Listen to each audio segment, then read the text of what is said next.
So becoming a member of the 28th basically gave you a different type of power. Yeah, I mean, to a point where I had ultimate power. I was one of the highest ranking officers of the 28 in South Africa, not in the Western Cape, in South Africa.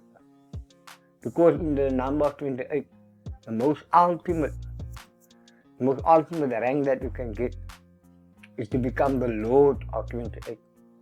You're in the clouds, understand? And to become a Lord, you have to die for the number, understand? And they choose to take that shit, understand? It wasn't forced on them, they weren't threatened to do it. It's something that they feel that gave them that made them, understand? To be always be remembered, and surely they are always remembered in the camp of 28. At that time there was a lot of things. It wasn't only the normal 26 and 27 and 28. You also have the 24s, which are the Air Forces. You have the 25s, which are the big fives. And then you have the 26, 27, 28, and then you have the 29, which was the Desperados. And then you have the 30, which was the Gimbas. They just look for food. So I decided to join the 28 gang. And joining the 28 gang, the initiation, there is a much stabber order. And boy, did I enjoy that. Not to my satisfaction, though, because the knife that you get, they take the blade and they take a piece of that white sticky plaster, use at the hospital, then they cover the blade, so that it's only the point. You are only allowed to puncture them, and not into any vital organ, because then they're going to destroy the gang, because everything was like work out how far and not how far. The gangs were very clear at that time. So yeah, and then I joined the 28 gang. Stab order, they beat the shit out of me, I'm telling you. As you can see, I'm a very thin guy. I look like Arnold Schwarzenegger at that time. I had muscles where I didn't know why I had muscles. I mean, I was so big gemoved, and then they throw me in the dark hole. And then my reputation started as the gangster, because now I had a feel of it. And now I start doing it. It's like a cycle. Get into the single cells, get out, stab order. They donor me 12, nothing or whatever, go back, get out. To a point where they fear me. And when no prison in South Africa wanted me there. Yeah, so, yeah, So becoming a member of the 28th basically gave you a different type of power. yeah, I mean, to a point where I had ultimate power. I was one of the highest ranking officers of the 28 in South Africa, not even the Western Cape in South Africa. And that was only at the age of what? No, at the age of, when I became the highest rank officer, I was 39, 38. I was, turning 40.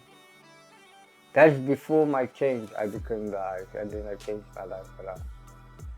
Can you explain to me a bit how was prison back then compared to what it is now? Back then, prison was prison. I mean, you get in, you sleep on the floor. You get two mats, a hot mat, soft mat. The soft mat you must use as a pillow. Then you get 3 blankets, lice-infected blankets. So you have friends the whole night, so you can't sleep. And I promise you don't have allergic for lice, because then you're gonna die.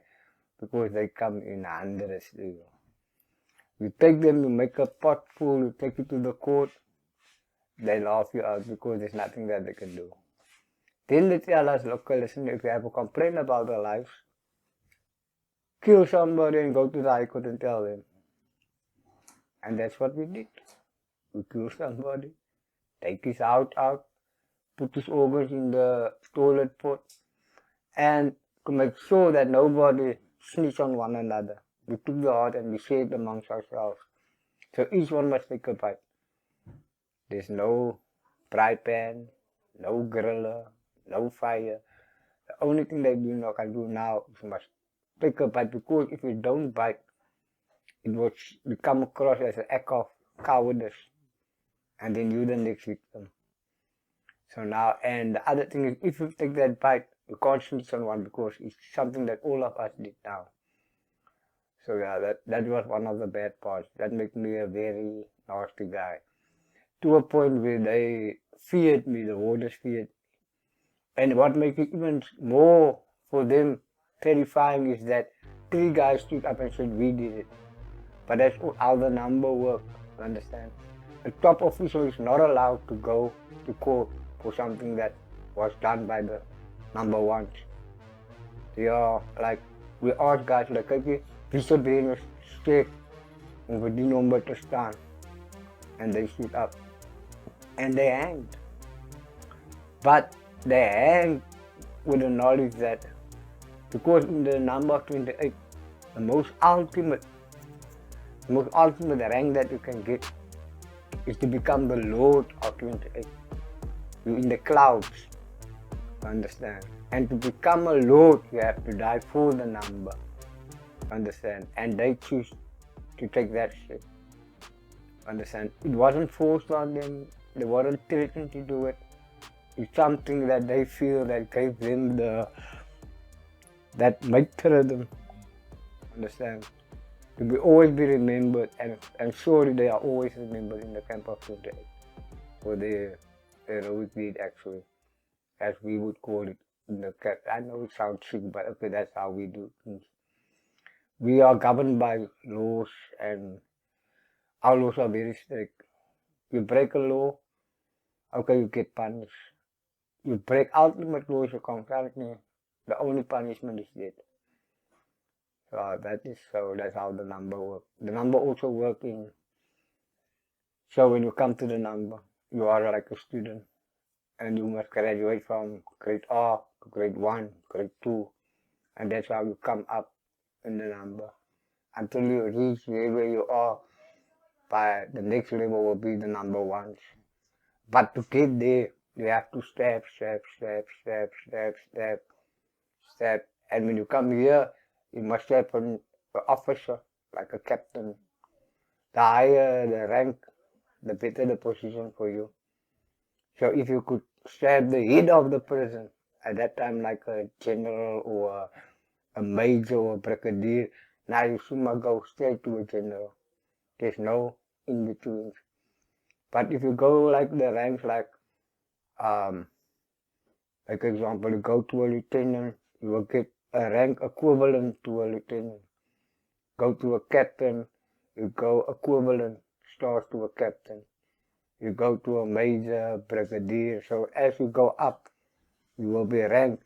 But if you decide, nah, I'm here now, I want to go for a major or a captain, then you must those, where lieutenant, captain, so you must all of that, a colonel, you must all that, and then you come there. But it must up to you, because the punishment will be hard, you will get sentenced again. So your sentence will be prolonged. Like myself, I went into prison 2 years. I ended up in and out serving 25 years of my life. Because at that time I was just 28 mad. I'm in my house of France. You get my point? My sister's now is France. So there was nothing different about me. I was like, my own mind, soul was in the game. I even make a comment at that time. Said, okay, I'm destined for y'all. So I give a fuck. You understand? But then you know what happened. But okay, I don't know if you have any questions that before we get there. Yes, I actually do. I wanted to know a bit more about the number gang. Like I watched the documentary where they said it's easy to become a number now. Like for example, if my boyfriend got sentenced and he had the money to pay and say that for someone to protect him and look after him, then he could possibly also become a number. Is that how it works now? Because basically back then it wasn't like that. You see, basically back then, let me tell you, to become a number, you mustn't have any disability. You must can see with both your eyes, you must can hear with both your ears, you mustn't be finger short, your leg, you mustn't have a limp. Understand? So we have a guy called the Nyangi. is also offering the number. So you will check that. So if you have any disability, you won't become a number.